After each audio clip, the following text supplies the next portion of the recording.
Hello everyone, welcome to the Kayal world. And sorry, मैं late हो गया काफ़ी। मैं काफ़ी चीज़ों में उलझ गया था, बिजी हो गया था, तो थोड़ा सा वीडियो आने में टाइम लग गया। बट चलो कोई बात नहीं। एनीवेज, वीडियो की सीरीज़ को कंटिन्यू करते हैं। एंड मैंने आपको पिछली वीडियो में सिखाया था कि डेटा टाइप्स क्या होते हैं, है ना। तो हम फिर से शुरू हो जाते हैं और आज देखते हैं कि ऑपरेटर्स क्या होते हैं। तो हमने पहले जो जितने भी हमारे डेटा टाइप्स थे वो हमने देखे। इंटीजर, स्ट्रिंग के देखे थे, एंड लिस्ट देखा था, एंड साथ में हमने वेरिएबल टाइप्स भी देखे थे, जो कि था var, कॉन्स्ट एंड फाइंड। अगर आपका जावा बैकग्राउंड है तो आप समझ सकते हो कि ये क्या चीज़ें हैं जितने भी हम यूज़ कर रहे हैं। और यहाँ पर हमारे पास हो गया एक बूल भी हो गया, है ना। तो ये सारे हमारे पास टाइप्स थे जितने भी हमने डेटा टाइप्स और वो पढ़े थे।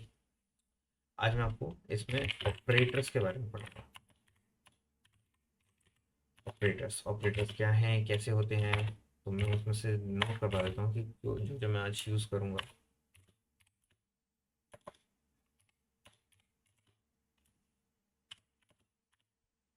हम्म, इस सारे ऑपरेटर्स हैं जो हम यूज़ करेंगे आज, और आप देखेंगे कि होते हैं।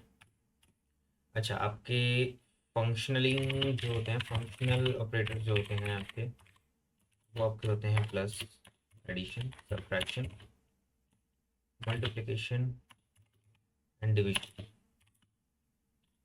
आपके फिर आते हैं लॉजिकल ऑपरेटर्स,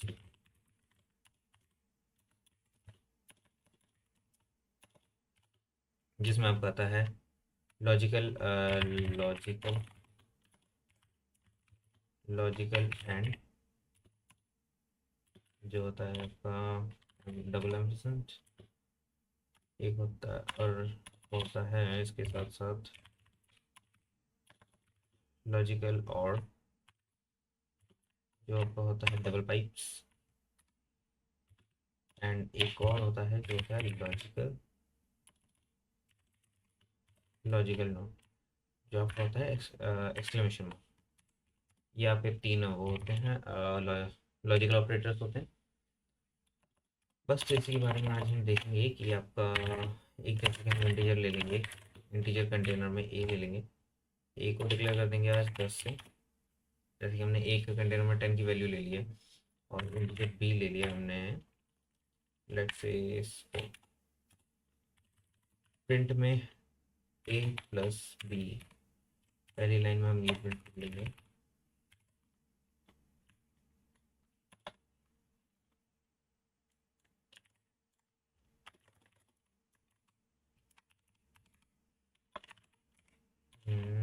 डिवाइड और subtraction and division.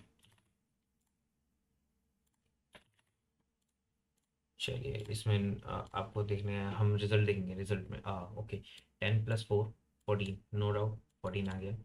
10 × 4 40, no doubt 40 आ गया। एंड 10 - 4 6, नो डाउट 6 आ गया। एंड 10 10 डिवाइड बाय 4 2.5 आ गया, नो डाउट। आपका यहाँ पर जितना भी है ये टाइप कास्टिंग ऑटोमेटिक हो रहा है। तो इसको हम अगर यहाँ पर जैसे कि ये आपका इंटीजर था, हमने दोनों इंटीजर लिए थे, बट इसका आंसर डबल में आया। ये देखिए 2.5 ये डबल में आया, तो इसका ये हो गया आपकी कास्टिंग। इसको बोलते हैं कास्टिंग। डेटा टाइप जब कन्वर्ट होता है अपने आप, तो इसको बोलते हैं कास्टिंग। और ये कास्टिंग आपका इंटीजर से डबल में हुआ है, तो ये आपका एक से बढ़कर एक हुआ है, तो ये आपका, और आप ये अपने आप हुआ है, आपने इसको कहीं पे भी कॉल नहीं किया ना, मैंने इसको कोई कन्वर्जन किया, तो इसको बोलते हैं implicit type casting. Implicit type casting. और अगर मैं इसको डबल करूं, ए डिवाइड बाय, अगर मैं ऐसे ही प्रिंट कर दूं,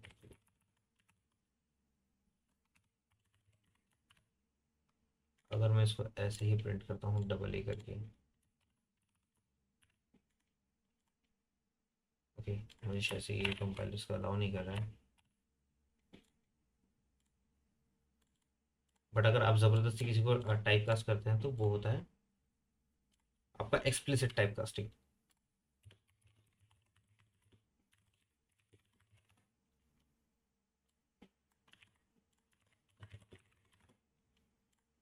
मैं आपको थोड़ी देर में इसका भी बता देता हूँ कि एक्सप्लिसिटली हम कैसे टाइप कास्ट करते हैं।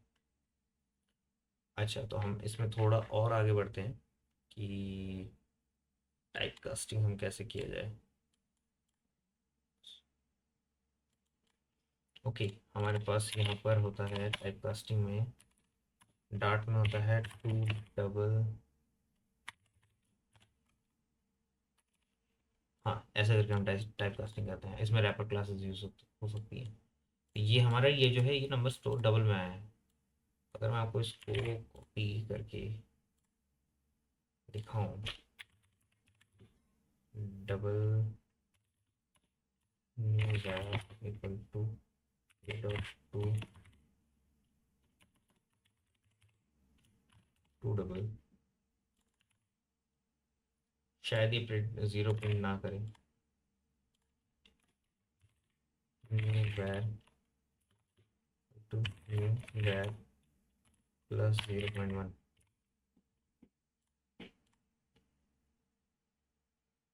देखिए आप नए वेरिएबल में मैंने इसको कन्वर्ट कर दिया एंड 2 डबल भी हो गया। ये हो गया आपका टाइप कास्टिंग। ऐसे करके हम एक्सप्लिसिटली इसको टाइप कास्ट किया जा सकता है, तो इसको एक्सप्लिसिट टाइप कास्टिंग बोलेंगे। ओके, अब हमारे पास आता है ये 4 ऑपरेटर्स मैंने आपको सिखा दिए। एंड अब आता है ये equal to operator. Equal to operator क्या करता है? इक्वल टू ऑपरेटर आपको बस ये जस्ट चेक करता है कि आपका रिलेशन ऑपरेटर होता है ये। और रिलेशन ऑपरेटर में हमारे पास ये और भी हमारे पास रिलेशन ऑपरेटर्स होते हैं, तो की होता है हम्म ये 4 हमारे पास रिलेशन ऑपरेटर्स होते हैं।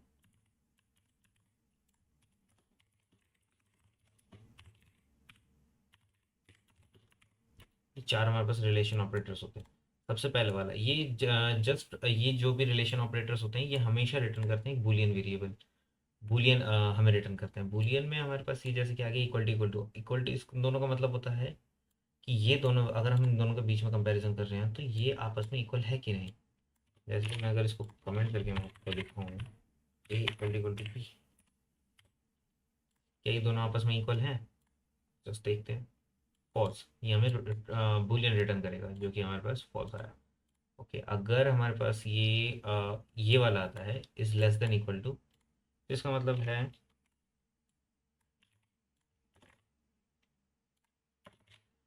लेस देन इक्वल टू, अगर ए क्या बी से छोटा है? लेट्स देखते हैं, ये भी नहीं है, ये भी सच नहीं है, तो इसलिए इसने फॉल्स रिटर्न कर दिया। सेम ऐसे ही हमारे पास अगर देखा जाए,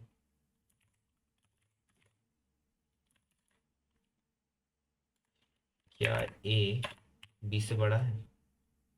और क्या ए और बी आपस में इक्वल नहीं है? ये है नॉट इक्वल टू, एंड ये greater than equal to, less than equal to और इक्वल टू। इसके अगर हमें फॉर्मेट की बात की जाए तो इसका एक हमारे पास ये वाला भी रहता है जो स्ट्रिक्टली शॉर्टर देन होता है, स्ट्रिक्टली लेस देन होता है, एंड ओके इसमें greater than, okay greater than equal to.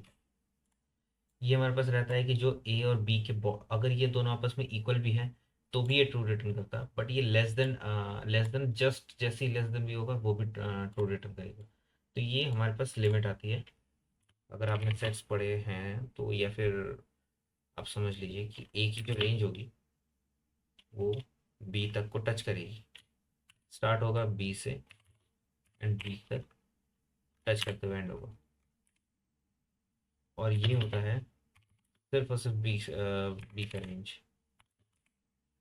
ए का रेंज होगा बी से, बी को टच नहीं करेगा।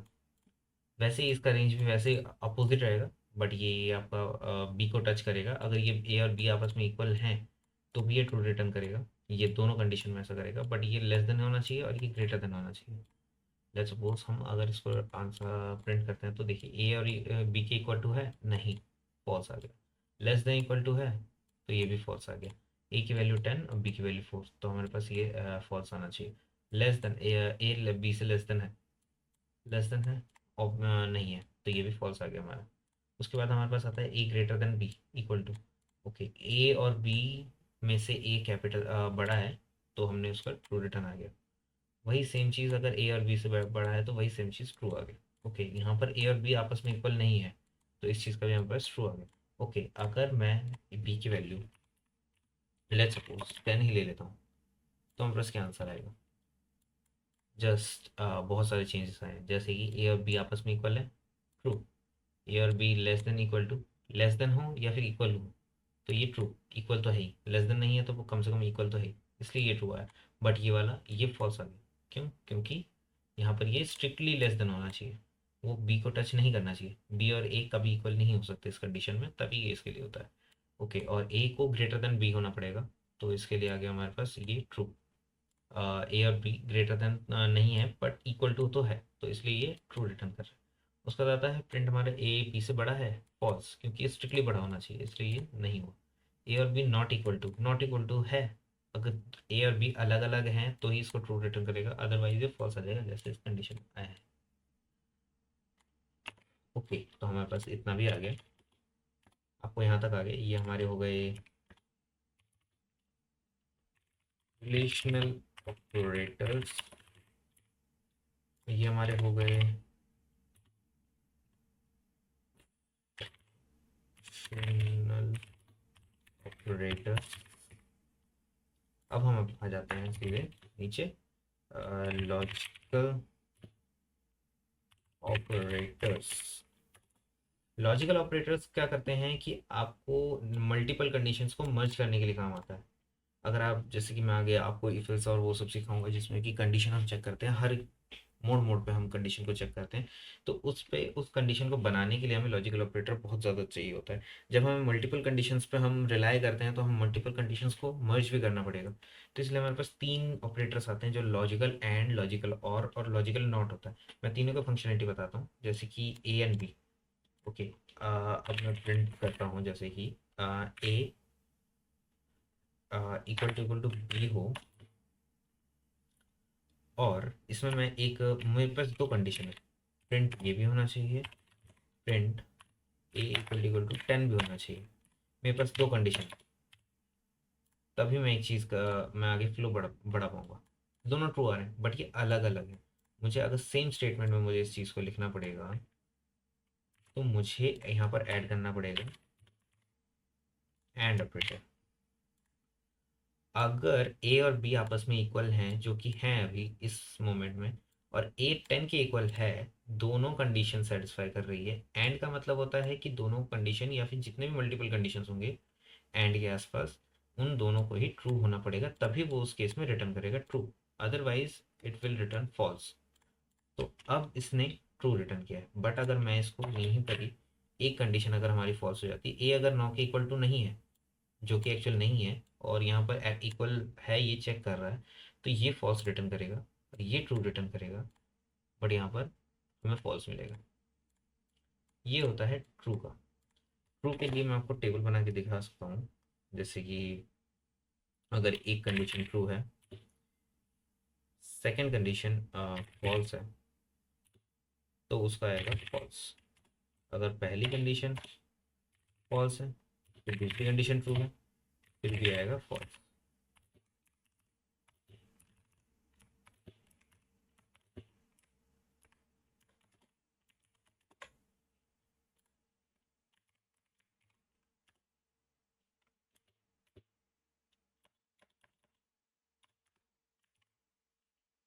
और तीसरी कंडीशन में ट्रू प्लस ट्रू होगा तो भी ट्रू रिटर्न करेगा, अदरवाइज फॉल्स प्लस फॉल्स तो हर जगह ही फॉल्स रिटर्न करेगा। ये तो हमारे पास रूल्स थे।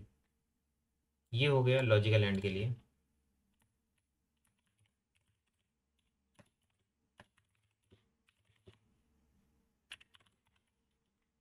अब हम आगे बढ़ते हैं लॉजिकल और के लिए।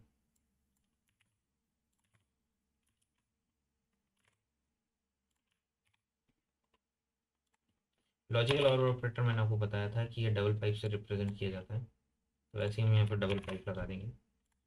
अब लॉजिकल और में क्या होता है कि आपकी लॉजिकल और का ये कंडीशन है कि ये जहाँ पर भी होगा उसके आसपास की दोनों कंडीशन में से एक एटलीस्ट आपकी ट्रू होनी चाहिए। और हम हमें और ऑपरेटर में हम हमेशा लेफ्ट टू राइट चेक करते हैं। तो पहला कंडीशन ये, अगर ये ट्रू होता है तो ये नेक्स्ट कभी इस वाले कंडीशन को चेक ही नहीं करेगा। सेम एंड में अगर ये वाला कंडीशन ही फॉल्स हो जाता है तो ये आगे चेक ही नहीं करता कंडीशन को, और ये इसमें फॉल्स ही आपको रिटर्न करेगा डायरेक्टली जब एक फॉल्स आ जाता है तो, क्योंकि ये फॉल्स सेंसिटिव है। जो आपका एम्फिसेंट होता है लॉजिकल एंड, ये आपका फॉल्स सेंसिटिव होता है। ये जहाँ पर भी एक बार फॉल्स मिल जाता है वो फॉल्स रिटर्न कर देता है, कभी उसके आगे भी चेक ही नहीं करता। वैसे ही और ऑपरेटर होता है, इससे हमारी कंपटीशन सेव होती है। एंड और ऑपरेटर होता है जिसमें यहाँ पर एक में फॉल्स मिल जाए तो ही ये आगे चेक करेगा, अदरवाइज इसको जहाँ पे भी ट्रू मिलेगा ये अंदर चले जाएगा। ये ट्रू सेंसिटिव होता है। तो वैसे ही अगर ए और बी इक्वल टू हैं, जो कि हैं अभी एक्चुअल में, और ए इक्वल टू 9, ये तो फॉल्स है। तो हम इसको अगर प्रिंट करते हैं तो ये ट्रू रिटर्न करेगा, क्योंकि इसमें से एक कंडीशन तो ट्रू है। चाहे मैं इसको इसको भी ट्रू कर दूं तो भी ये ट्रू रिटर्न करेगा, और चाहे मैं इसको भी फॉल्स कर दूं तो ये ट्रू ही रिटर्न करेगा। बट अगर मुझे इसको वो करना है, फॉल्स आपको चेक करके दिखाना है, तो ये वाला फॉल्स हो गया तो ये आपका कंडीशन जो है वो फॉल्स होगा, ये कंडीशन भी आपका फॉल्स हो जाएगा। इस केस में यह मजबूरन फॉल्स रिटर्न करेगा। तो मैं फॉल्स के लिए भी आपको बना के दिखाता हूँ उसका टेबल। इसका आपका हो गया लॉजिकल और ऑपरेटर और लॉजिकल और, जिसमें आपको डबल पाइप से लगाना पड़ेगा।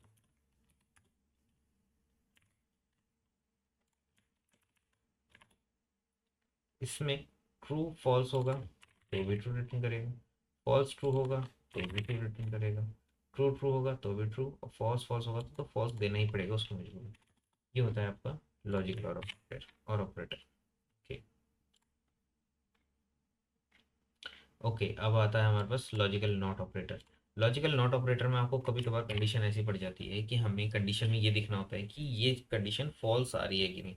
अगर कोई कंडीशन आपकी फॉल्स आ रही है तभी वो चीज़ उस ब्लॉक में जाए। जैसे कि मैं आपको कंट्रोल फ्लो सिखाऊंगा उसमें, इफ एंड एल्स में, तो उसमें आपको समझ में आएगा कि कभी कभार कंडीशन हमें उल्टी रखनी पड़ती है कि कहीं ये फॉल्स आएगा तो ही हमें अंदर जाना है, वरना नहीं जाना है। तो फॉल्स आएगा तो वो कभी ब्लॉक के अंदर जाएगा ही नहीं। जब हम कंट्रोल फ्लो की बात करेंगे तो उसमें आपको ज़्यादा क्लियर समझ में आएगा। तो उसमें वो कभी ब्लॉक में जाएगा ही, तो हमें कभी कभार कंडीशन को फॉल्स को ट्रू बनाना पड़ता है। इसलिए मैं आपको दिखा देता हूँ कि वो क्या क्या कैसे काम करता है। जैसे प्रिंट जैसे कि कंडीशन आपकी हो गई ए इक्वल टू बी, जो कि ट्रू है आपका, है ना। ये जो है आपको ट्रू रिटर्न करेगा। अब इसी कंडीशन को अगर मैं अपोजिट करना चाहता हूँ तो ये मुझे फॉल्स आ जाएगा। फॉल्स आ गया। अगर मुझे ये ऑपरेशन तभी परफॉर्म करना है जब ए और बी आपस में इक्वल नहीं होंगे।